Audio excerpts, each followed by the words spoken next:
The odd thing, though, about these two soldiers is that they'll be wearing armbands that read Courtesy Patrol. Car shop on Warm Springs Road. Take a closer look. There's about 30 firefighters on scene right now battling what's left of this blaze. That some of the workers were also using the copper for side jobs. I talked to the man who lives next door who told me the fire quickly spread into his side. About their concerns of aggressive begging that happens here on the street. A string of business burglaries about 4 months ago.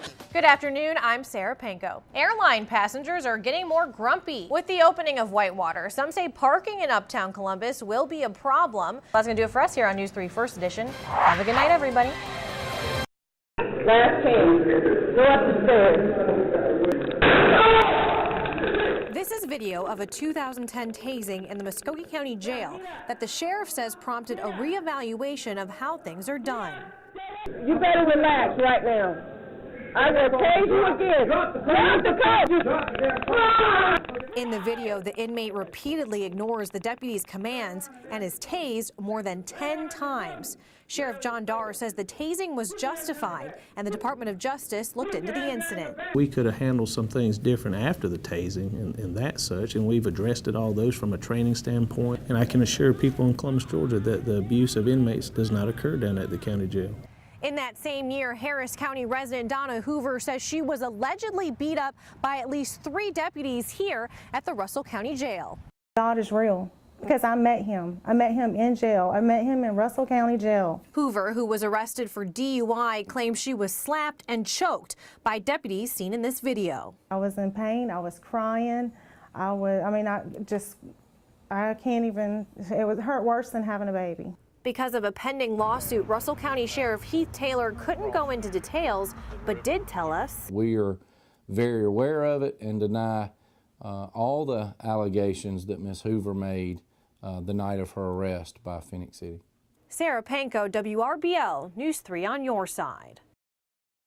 Teresa, Auburn police want you to take a good look at this man. His name is Desmonte Leonard. Police say he's responsible for 3 deaths.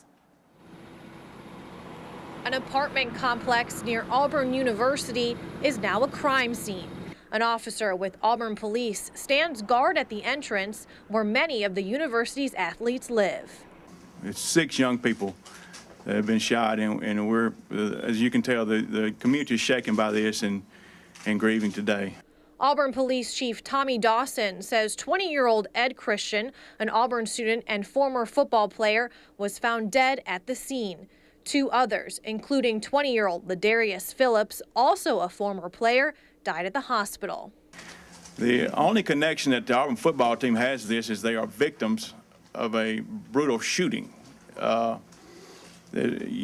Sometimes the young men get a bad rap, I feel like, but they're the victims today. 3 other victims, including current Auburn football player Eric Mack, are recovering from gunshot wounds. Police say the shots were fired after a fight in the clubhouse area of the apartment complex. They say 22-year-old Desmonte Leonard fled in a car that was later found abandoned in Macon County.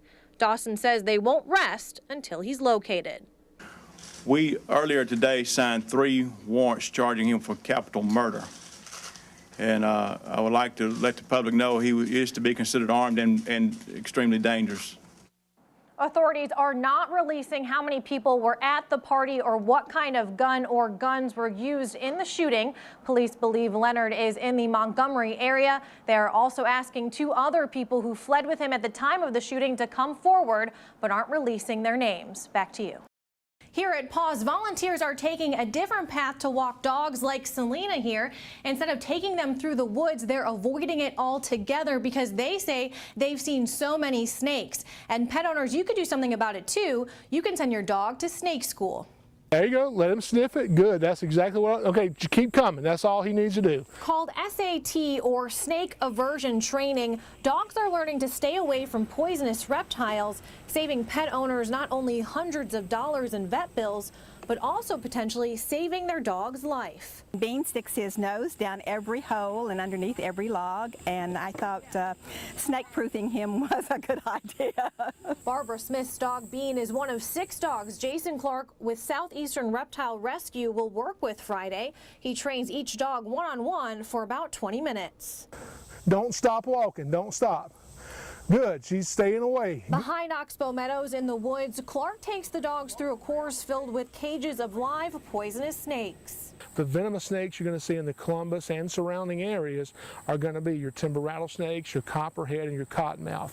So those are the 3 snakes that we focus on. After being introduced to those snakes, Clark then takes out a non-venomous snake your dog may encounter while on a walk. Clark administers the shock when your dog approaches the snake. This works really well. Once you've seen a dog that has received a snake bite, seeing them receive a mild split-second shock is no comparison to what they'll receive with a bite. In Columbus, Sarah Panko, WRBL News 3 on your side.